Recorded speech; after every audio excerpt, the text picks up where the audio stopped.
Theodore Roosevelt once said, "The credit belongs to the man who is actually in the arena." I believe there's a hero in all of us that keeps us honest, gives us strength, makes us noble.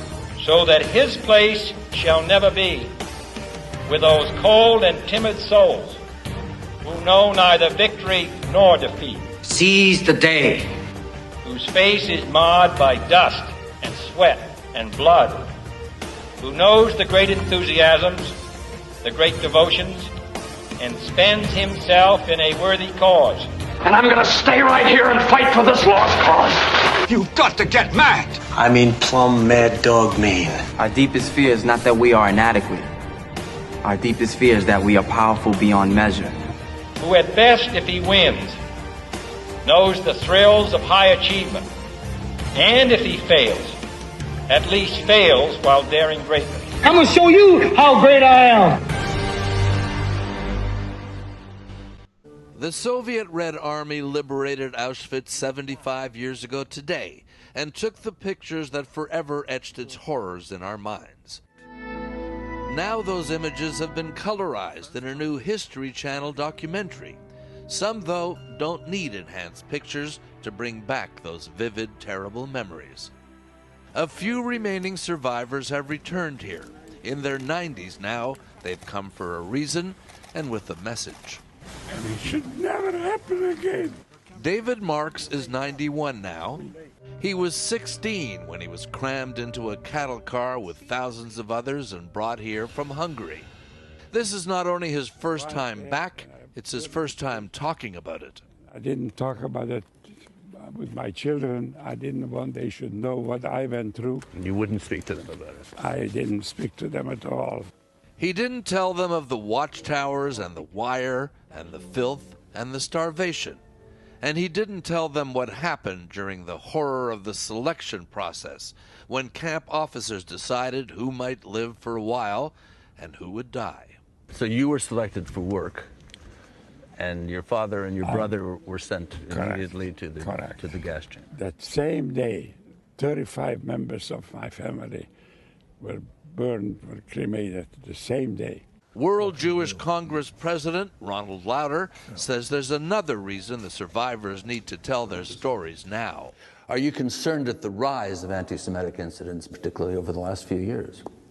I'm very concerned about it, because when I look at what happened and I speak to survivors and they tell me how it started off very small, it got bigger and bigger and bigger and bigger.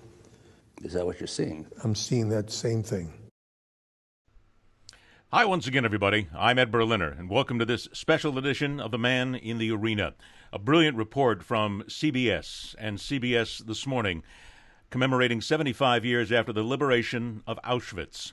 A brilliant report, but also one that is tragic in many ways, because here we sit in the early stages of 2020, as this episode is authored. And we look at what is happening not only in America, but in Canada and many other places around the world when it comes to the Holocaust, Auschwitz, concentration camps, and the memory of what happened, lo, those many years ago.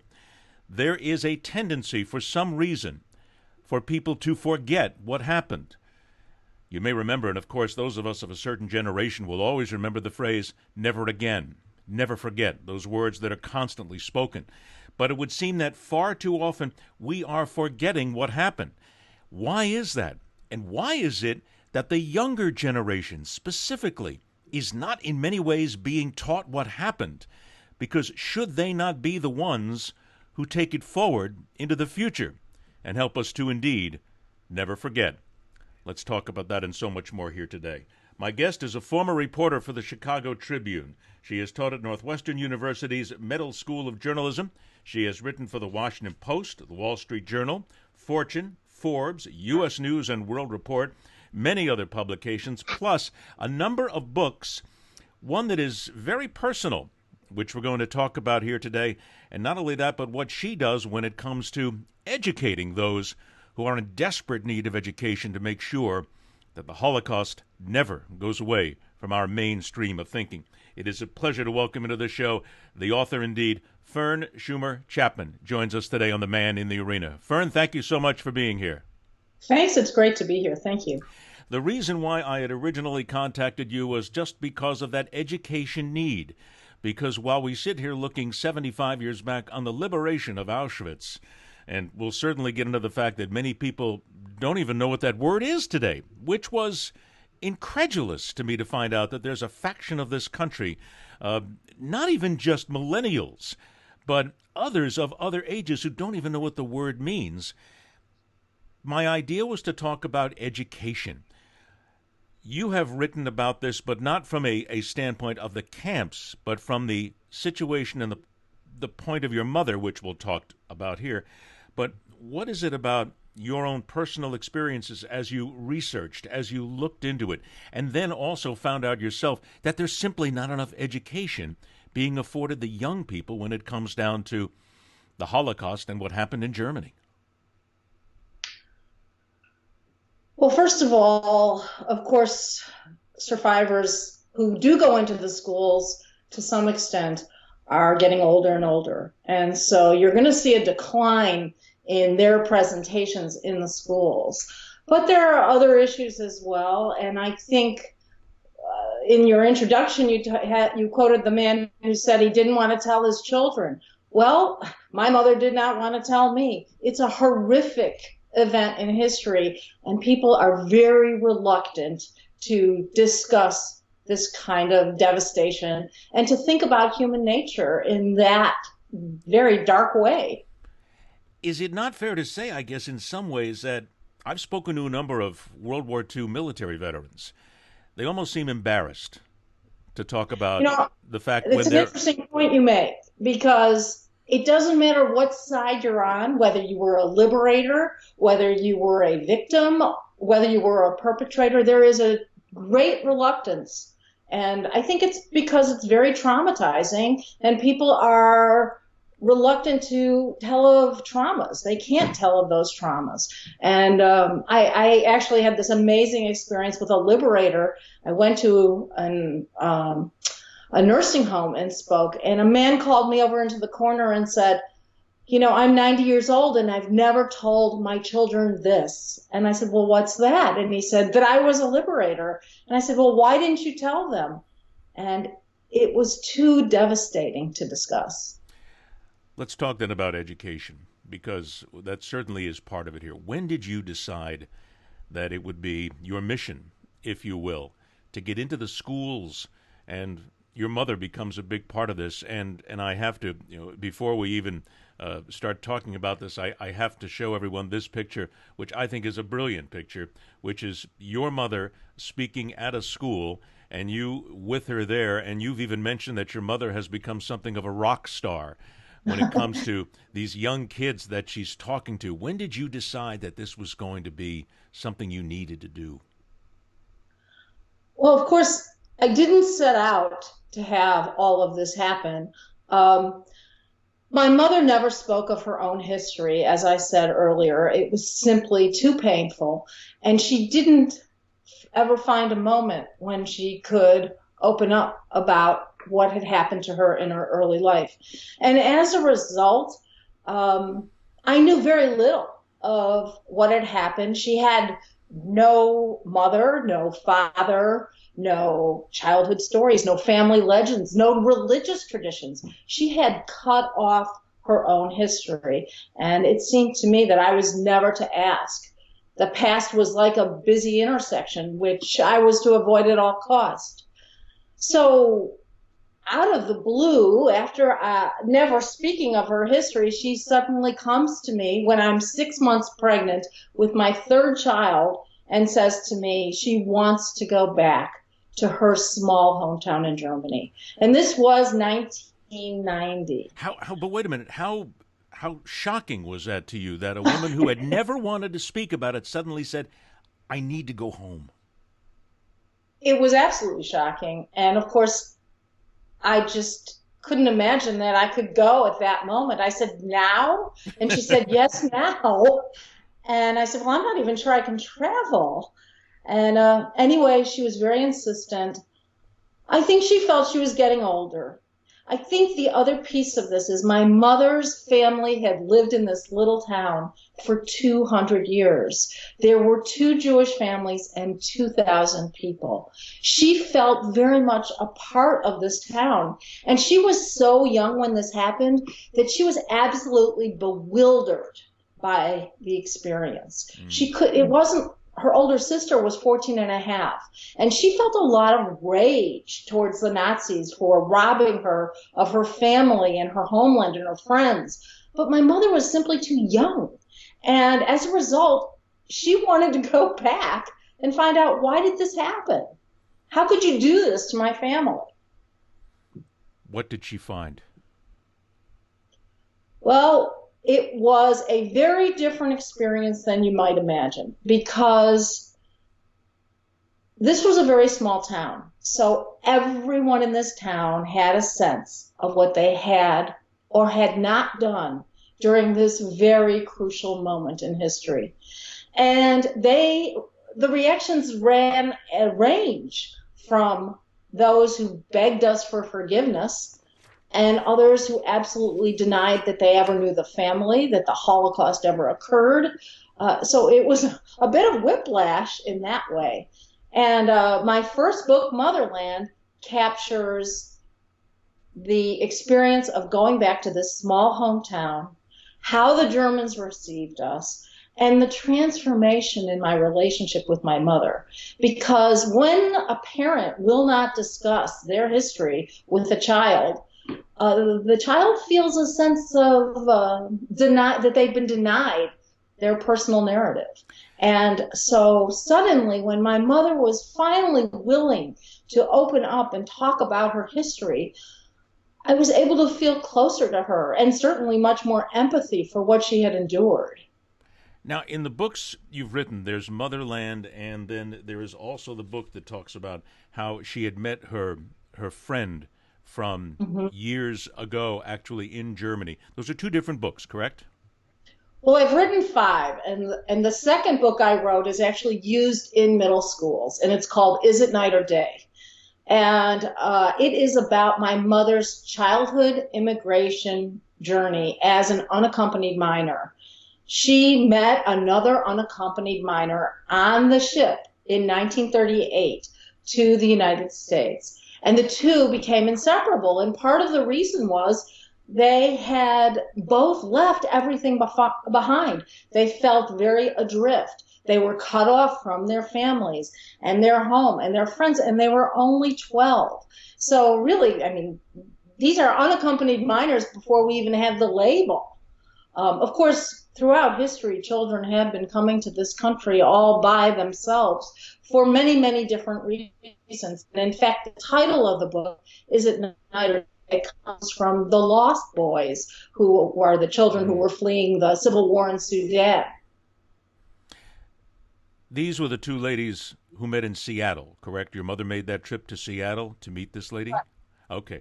Now, they were reunited in Seattle by an 8th grade class. The students read my book, Is It Night or Day? And after my school presentation, one of the students stood up and said, what happened to Gerda Katz? And of course, these are students who are part of the social media world, and they cannot accept that you might be wanting to find somebody and you can't find them. After all, they should be on the grid. Okay, let's get to that then here, because here's a short piece of the package that was put together originally by the Oprah Winfrey Network, where we finally see your mother and her friend getting together after God knows so many decades. After 73 years, Edith Westerfield has come to Seattle with her daughter and her granddaughter to reunite with her long-lost friend Gerda Katz. I feel like my beginning is starting over again in a way. It's hard to explain. It really is. I still am trying to put it together how I feel. Is she taller than me? Well. I think there's this part of her that almost is so excited and like a little kid. This is epic. They deserve to have this happy ending. My grandmother has not had the easiest life, and my mother has tried to do everything she could to make it easier. Tomorrow, my grandmother gets to be reunited for the first time in 70 years with this girl. That was a defining point in her life, and she gets that back. It's peaceful, if I can say that. It feels very good that we found her. It's very peaceful in my mind. It's almost like finding my parents again. Gerda and her family will drive into Seattle to meet Edith and her family at a downtown hotel. I think it'll be wonderful when they meet my family and we get together and visit and find out more stories. Really nervous and anxious to meet my best friend that I haven't seen for 73 years. Do you remember what?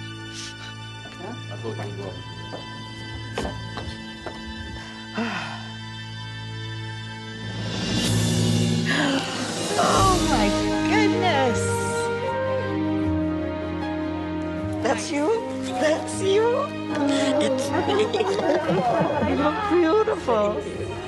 Sweetheart. Oh my goodness. It's been a long time, 73.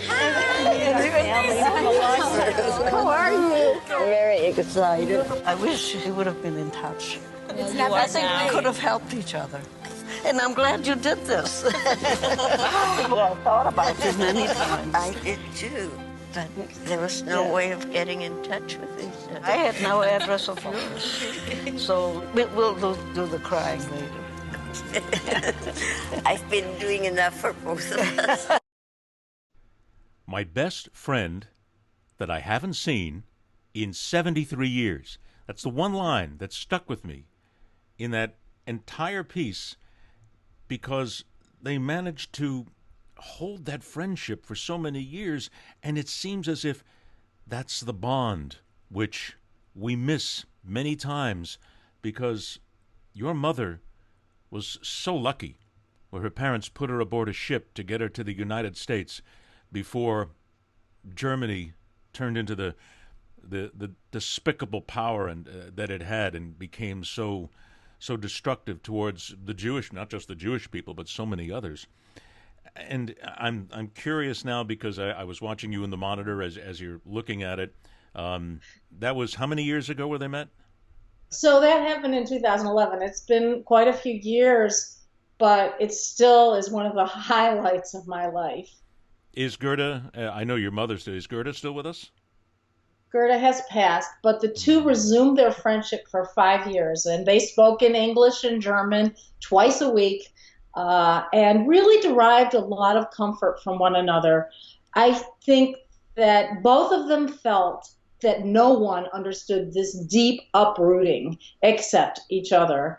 And so to get the opportunity to resume their friendship at the end of their lives was deeply fulfilling. And I have become very close to Gerda's daughter, Anne, because if you think about it, there aren't that many children of refugees who have an opportunity to meet or to even form a group.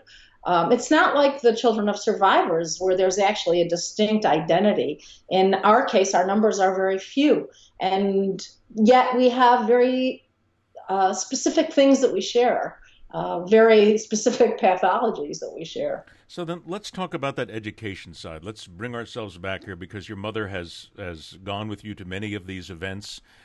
She has been, and again, I still get back to that phraseology you used calling her the rock star when she gets with the students. Right. These are kids, and let's be honest, these are 10, 12, 13, 14-year-old kids. They don't know the world, really, and we always think about what they're being taught and what they're not being taught in schools. And quite frankly, I've met a lot of these kids of this age who know nothing of what happened in World War II. They know nothing of what happened in Korea. They barely know anything about the word Vietnam. They know nothing because it is simply not taught in the schools. How do you get through to them? But not only that, what's the reaction you get from them? Because I have to believe there are those who look at perhaps some of the stories and go, really? That honestly happened? Why don't I know that?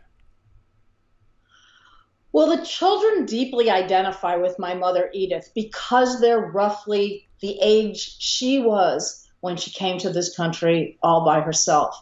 And they put themselves in her shoes. One of the wonderful things about reading is it creates empathy. And so when students read Edith's story, they are her and they identify with this terrible experience. And they look at the world a little bit differently because they recognize suddenly that all of this, their good fortune, is a great gift. Edith, at 12, was sent away from her family and her homeland. And I've had students write me and tell me that they feel they have to be a whole lot kinder to those students who are different and they join their classroom because they suddenly see Edith. And Edith was this little girl who dressed differently and spoke differently and didn't know any of the games. And she was bullied when she was a child because of the fact that she was so different. And so I think much of what I do is to try to create a sense of identification and empathy for students. So let's then move to the next step here, and that's the education value that we talk about here that your mother brings to this, and you've brought to this with your books. Because recently the reports have reached us from a number of different research sources about millennials in America, but it's not only in America. If you look, it is also in our neighbor to the north. It is in Canada, where people who are not merely just millennials, but even those who are a little bit older also have no idea of the history. Rabbi Mona Alfie with Congregation B'nai Israel says schools must move beyond teaching statistics. It's really critical that we look at particularly the history of the Holocaust integrated with civics as what are the responsibilities of citizens. Of more than 1,300 American adults surveyed, 31% of all adults and 41% of millennials believe just 2 million Jews or fewer were killed during the Holocaust, and more than 40% of adults and 2/3 of millennials don't know what Auschwitz was. It's very sad that with all the information available to us, that people are not aware of what has happened. However, there are positive findings in the survey. More than 90% believe all students should learn about the Holocaust. Here's a breakdown of the shocking numbers released in a new study this week. 52% of millennials in Canada cannot name even one concentration camp or ghetto, and 62% of millennials did not know that 6 million Jewish people were killed in the Holocaust. Advocates say there are a number of factors contributing to the staggering numbers. As the number of survivors diminishes, so too does the memory of the Holocaust. They say it's crucial that public schools have the resources they need to ensure Holocaust and genocide studies remain a significant part of the curriculum. They also say the federal government should continue fighting anti-Semitism. The Jewish community is the most frequently targeted minority when it comes to hate crimes. And there's part of the story as well, and that's the rise in hate crimes in America and certainly around the world now, which would seem to be part and parcel of exactly what we're talking about. If you don't understand and if people don't realize what has shaped the history, then certainly it never happened. And that's why the rise in hate crimes continues, because people see the fact that, well, it's no big deal. They may be Jews, but why are they any different than anybody else? Isn't that all part of it here, that they just don't get it? They haven't, and they haven't been taught in schools either. Well, there's a lack of moral education in the schools. Agreed. And Agreed. That is one of the big problems. The paradox, which one of the people mentioned in your film clip, is that the U.S. Holocaust Memorial Museum has this enormous treasure trove of resources to teach this. But there is a reluctance on the part of teachers to address this issue. And one of the things that also bothers me is I think a lot of the teachers feel that if they show Schindler's List or Sophie's Choice, they have fulfilled their obligation. Now, I have to tell you, those movies are entertainment, number one, and number two, they have a sense of remove, because they feel like something that's not really happened. There's a distance in the experiencing it through a movie, and that's why I think when I tell you the students relate to my mother as if she's a rock star, it's because they read her story and then they see her as a survivor at 94 years old in the flesh and blood. Then what are we afraid of? I mean, Fern, that comes to the point. What's the fear factor here? Why are teachers, why are public schools, private schools, whatever it is, why are they so damn scared about teaching this? Are they frightened in this society as well that everything becomes a lawsuit and everything becomes, how dare you teach my child? I think that it has a political component that they feel uncomfortable with. If they teach it, they may be accused of promoting a political agenda. Secondly, I think there's a tendency to avoid the darkest part of human nature. And so I think they resist this. And even when they do teach it, I think that there's a distortion in Anne Frank's philosophy that I still believe people are good. This is the darkest part of human nature. And doctors and professors and all sorts of respected community members were part of it. And so it's in all of us in many ways. That's why it's so crucial to teach it, because we do not want to fall prey to those impulses. Let's take our few moments here and let's be a little bit different then, shall we? Because when it comes down to that dark side, let's get right into it. Because there's a couple of things here that people need to be a little bit more aware of. Auschwitz was not one building that was placed somewhere in Europe. It was not a single facility. It was a complex. They started gassing people there much earlier than we ever thought. 1 million dead, 1,000 bodies per day at Auschwitz to Birkenau. And of course, at Auschwitz II is where Joseph Mengele was part of experimenting on twins in children on a regular basis. These were children that were shoved into facilities on a daily basis. Their lives were completely changed. Children! These are children who, many of them, never saw the world again, who were part of experiments thanks to those heathens, those cretins, who thought that this was the best thing to do for their country, was to find out exactly how twins reacted. And if you ever do your research here, find out about how Mengele worked on twins.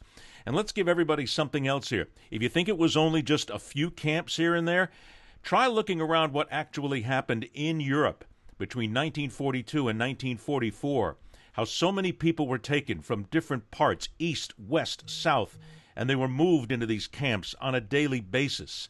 And many of them were killed the moment they got to the camps. They were gassed immediately. And I'm not going to get into the pictures that we all see many times, but those pictures are out there, the pictures of the bodies that piled up, the shoes, the buttons. The National Holocaust Museum has those, where the shoes are just simply piled up. And you think about the fact that many of the children who were there, and we saw this report earlier, this woman had to basically go through, and she found her mother's shoe. We have to, Fern, and I think you've made the point here, we have to get down and dirty with this, and we have to decide that we need to show the desperation, we need to show the evil, which we seem to be so desperately trying to stay away from. And if we don't show that evil, then we can't stop it in generations to come. Well, it's graphic. And teachers feel they have to have permission from parents to expose children to anything that's graphic. Secondly, it's traumatizing. And there is a reluctance to look at traumatic events. And I think those two factors are playing into this as well. Then how, boy, I'll tell you, here we go. How do we then change this system? You do it. You get in there. You get the permission from the schools. But how do we change this before it all disappears and the Holocaust is simply nothing more than just a word? Well, one reason I think I am accepted in the schools is my mother was never in the camps. And so my story is not particularly graphic. It is a a story of immigration and a story of a refugee. And actually, it's relevant today in another way because, of course, we have restrictive immigration and we have many, many unaccompanied minors coming to our borders. And, of course, there's rising anti-Semitism. And by the way, I get the call to come visit schools when there has actually been an act on campus. And then they don't know what to do. So they call me and say, you need to come in and bring your mother and show these kids that this happened to real people. It's astounding to me how they don't know what to do. That to me is in and of itself something that needs to be fixed. How can you not have someone who actively foments hate against another individual based on their religion, if you will, their who they've been, their past, and not know what to do to stop it? That's astounding to me. Well, I mean, is it any different from the problem in bullying in the schools? No, it really isn't. You're right. You're right. They simply have no way of knowing what to do because we have politically corrected ourselves into a point where everything needs to be sanitized. And that sanitized, if you will, is what leads us to, once again, the numbers that people need to understand in this. Unaware, 2/3 of U.S. millennials do not know Auschwitz. They are unaware and not sure about what the Holocaust was, or they can't even identify it. That's 66% of them, and that's a Schoen Consulting and Claims Conference study, and that's the one that many have been using when it comes down to this. What does your mother think when she hears these things that people don't know? I think she's shocked, and I mean, I think she has two reactions. One is she did not understand why I wanted to tell her story in the first place. You have to remember that somebody who has experienced this depth of trauma feels very worthless. And so she did not value her own story. And when I told her I wanted to tell her story, she asked me why I thought it was relevant. So that gives you some sense of how dismissed and undervalued she felt. But at the same time, now that she understands that her experience is important and instructive, I think she feels a lot of rage, particularly when she sees how refugees are treated today. It's interesting when you say rage, because one of the pictures that I saw was your mom just laughing with the kids in the stories, and you think about the stories that she is telling. What kind of questions does she usually get from the kids, and what is it that puts her in this kind of a mood? It has to be almost as if there's a moment of relief where she's telling her stories and the kids are really interested. So let me tell you a little bit about healing trauma, and then I think you'll understand that picture. When I started all this, my mother would always support me. She came to the speeches, but she sat in the very back of the room. And I would say, my mother is here with us today. And this little person would kind of pop out of her seat and wave and sit back down in a hurry. And as I gave more and more speeches, she started to move up in the theater. And eventually she was sitting in the front row. And one day she came to me and said, I'm ready to answer questions. Now, she does not speak on her own because part of the problem with deep trauma is you cannot form a cohesive narrative. And as a result, I have told her story, and I've done essentially what mental health experts would do, which is I've taken the terror out of her story. She's heard it over and over and over again. And as a result, it no longer has the same hold on her. And so I think through a very odd... It's a release. She's able to finally release it. Right. And the other piece of healing trauma involves witnesses, having your story told and having it heard. And all of these students are her witnesses. And as a result, she feels freed by the fact that they have received her story and it is known.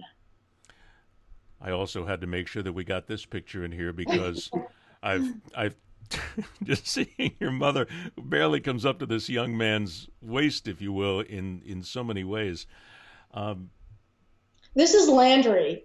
He was at Jane Addams Middle School on Friday as I gave a speech, and my mother joined me. And he is 14 years old. He's probably 6'6", and my mom is pushing 4'10". So then, what's the next step for you? You've written a number of books. You've written 5 books. Motherland's certainly the wonderful book you have, and there's books such as 3 Stars in the Night Sky.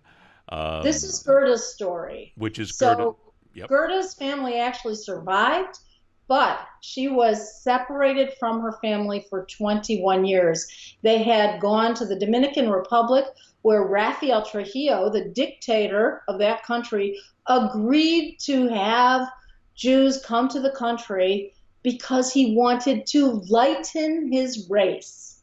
So in other words, people who were actually persecuted in Germany for their religious beliefs were prized for the color of their skin, with the hope that they would intermarry in the Dominican Republic. In fact, that's what happened. But some bureaucrats in the Dominican would not allow Gerda's family to leave. So Gerda was in Seattle, and her family was in the Dominican, and they were separated 21 years. And that book captures their story. So with all this that you've read, though, let me get back to that question. What's next for you? I mean, certainly your mom's story has been told.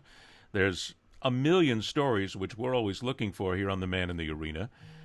And I'm sure that you probably got thousands more stories left to tell. I do. Well, a playwright and I have been working on the stage production of Motherland. So that's something that we are hoping will be produced within the year in Chicago, where I'm from. I actually have just completed a book on a little bit different subject, but I actually think it's relevant here. It's on the topic of sibling estrangement. Now, why do I think it's relevant?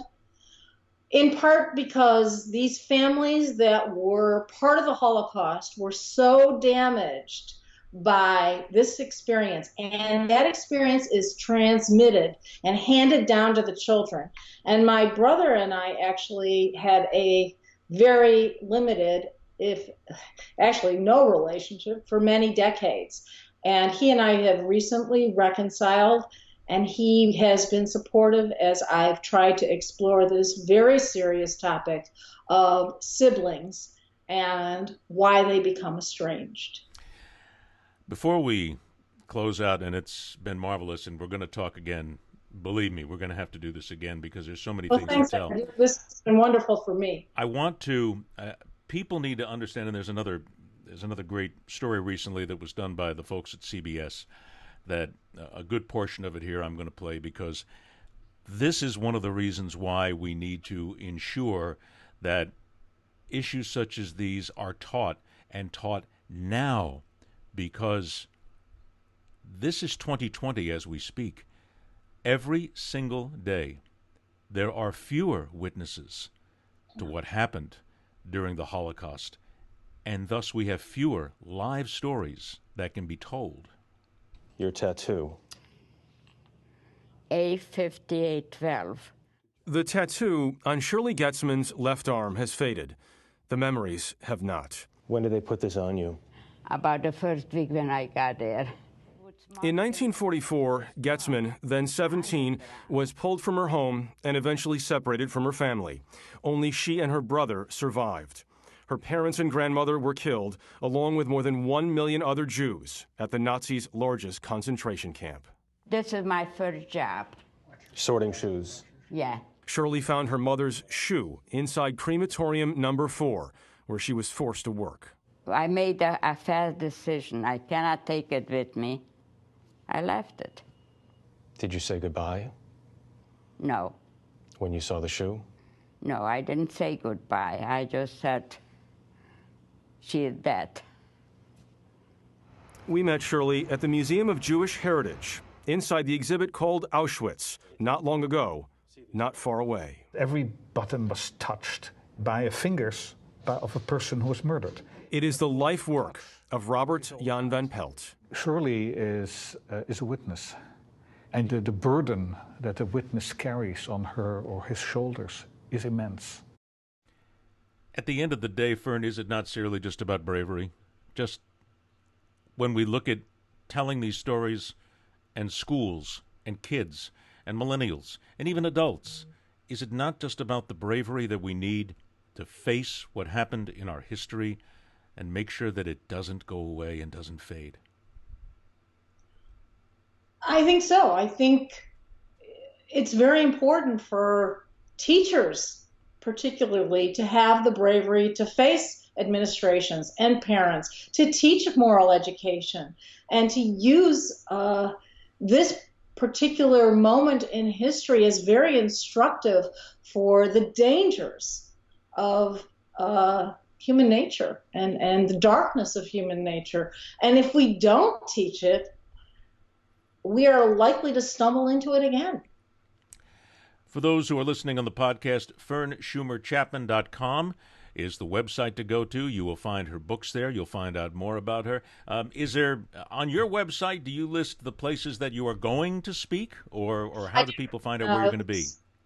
I do. And I do a lot of school events in the spring when schools, if they teach it, will teach the Holocaust. So I tend to be pretty busy in the spring semester. We'll make sure to find out where you're going to be, and I will be happy to promote it at any time on my Facebook page, because it's something that I have been following as a story for some time, and I think it absolutely, we've got to spend more time on this, because it just, we can't let this history get away. Fern, I want to thank you so much for taking the time. I've never met your mother, and I love the lady to death, because I love the fact she got a big smile on her face, and I hope that she has that big smile on her face for many more years to come, and the two of you have many more stories to make. I want to thank you very much for being here. Thank you, Ed. It's really been a pleasure. It is a shame that lessons such as these really don't get taught in the schools, but they need to be. This is history. Children, adults may be traumatized, but then again, maybe we all need to be a little traumatized to remember what happened and to ensure that it does indeed never, ever happen again. For those of you listening on our audio podcast, in just a few moments, you'll hear every place to be able to get a hold of me, all of the various social media outlets, all of the various podcast places as well. And don't forget, The Man in the Arena is always broadcast first live on Facebook Live on my personal page. We'll be moving soon to a different page, but I'll let you know when that happens. For Fern Schumer-Chapman, for everybody here at The Man in the Arena, I'm Ed Berliner. Thanks so much for listening, everybody. Thanks so much for watching, and rock on, true believers. For story ideas, comments, start some interesting debates, or just get in touch, join me on social media at Berliner Speaks on Facebook, Twitter, and Instagram. Also join me on LinkedIn for business and also sponsorship discussions. There you can search out Ed Berliner. A reminder that all of our episodes on Man in the Arena are available on YouTube. Just go to welcometothearena.com. Every episode of Man in the Arena is also available on audio podcast on all of the major platforms.